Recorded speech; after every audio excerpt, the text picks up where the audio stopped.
E aí, Bonotto, como é que surgiu andar de bike pelo caminho da fé? Na verdade, Alexandre, o caminho da fé, né, ele foi criado por algumas pessoas lá do município de Águas da Prata, inspirado no caminho de Santiago de Compostela, né, que é uma coisa mais... foi inspirado lá? Foi inspirado lá, criado como aquela pegada mais religiosa, né? Então a gente tem como ponto central do caminho da fé chegar em Aparecida. Sim. E aí a galera lá do norte do sul de Minas, né, eles criaram esse caminho, um caminho por terra, né, basicamente 80% por terra. Lógico que quando a gente passa dentro das cidades, você tem o passar dentro da cidade, então é um pedaço asfaltado e tal. Mas a ideia era exatamente isso, você fazer um caminho em que você unisse as belezas naturais que a gente tem no sul de Minas, né? Porque ali você começa a pegar o complexo da Serra da Mantiqueira e, ao mesmo tempo, fazer uma peregrinação religiosa, né? E o grande, vamos dizer assim, o grande charme do caminho são as subidas, né? Que aí a gente fala que acaba purificando a alma, né? Tanto que você sofre, né? Então, é um caminho que originalmente ele foi constituído para ser feito a pé, assim como o caminho de Santiago. Mas com o passar do tempo, como o caminho ele começa a ter uma visibilidade, o pessoal começa a ir, começa a gostar, as estradas foram sendo melhoradas, né, ao longo desses 20 anos, que o caminho está fazendo 20 anos, inclusive este ano. Então você começou a melhorar as estradas. Então hoje é possível você fazer, claro, a pé, né, originalmente a pé, mas de bicicleta, né, claro, uma bicicleta já preparada para isso, uma mountain bike, uma cyclocross. Também o pessoal está começando a já fazer de carro, já é possível fazer de carro, os carros sem serem com tração, 4x4. Cavalo o pessoal faz bastante também, a gente faz também de moto. Então esse caminho é interessante porque ele foi criado, sendo que o ponto central dele, né, o ponto focal dele é o município de Águas da Prata, que é um município que fica ali na divisa entre o estado de São Paulo e Minas Gerais.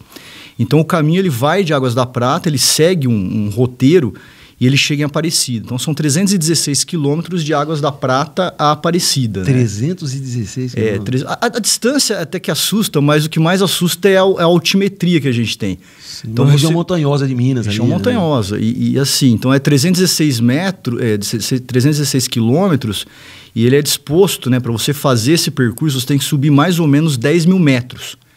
Então, se a gente pegar lá o Everest, que tem 8 mil, você tem que subir mais do que um Everest para conseguir terminar a peregrinação. E é bacana porque ao longo desse percurso foi criada uma série que a gente chama de consórcios intermunicipais.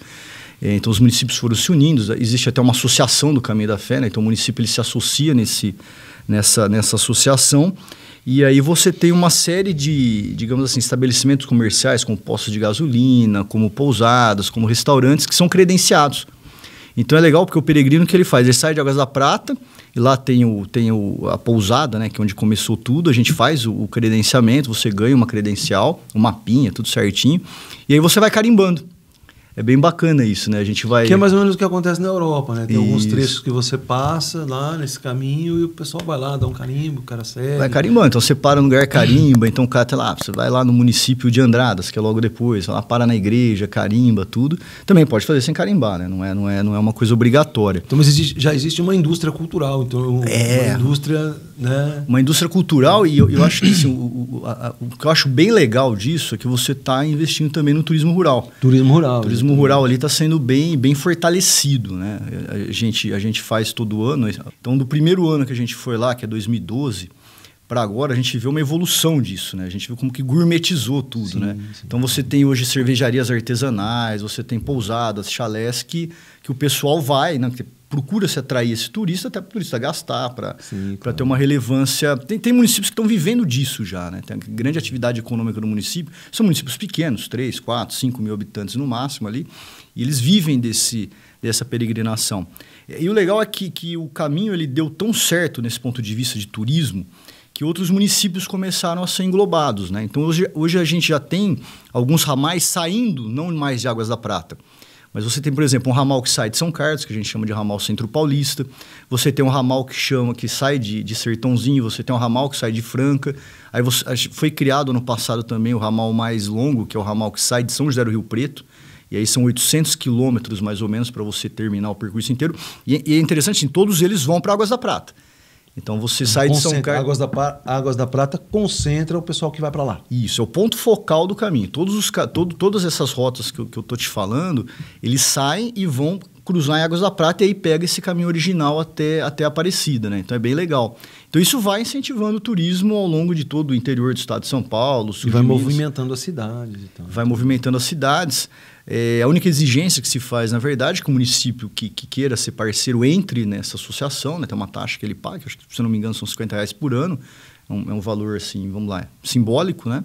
E o município tem que manter as estradas rurais com um certo, digamos assim, de certa maneira bem limpa, né? Organizada, sem mato, e a cada 2 quilômetros uma placa. Tem que ter uma plaquinha, porque a gente, hoje, claro, né, a gente tem as tecnologias, a gente tem os GPS hoje que facilitam, mas você consegue fazer o caminho da fé sem GPS. Você vai ter uma setinha, né? O grande mote dele é uma setinha amarela, você vai seguindo a setinha amarela e cada 2 quilômetros, obrigatoriamente, tem que ter essa marcação para você saber que você não está perdido, né? Sim. E uma plaquinha falando a distância que você está regressiva para chegar em Aparecida, né? Então, isso eu acho que é bem bacana, tá?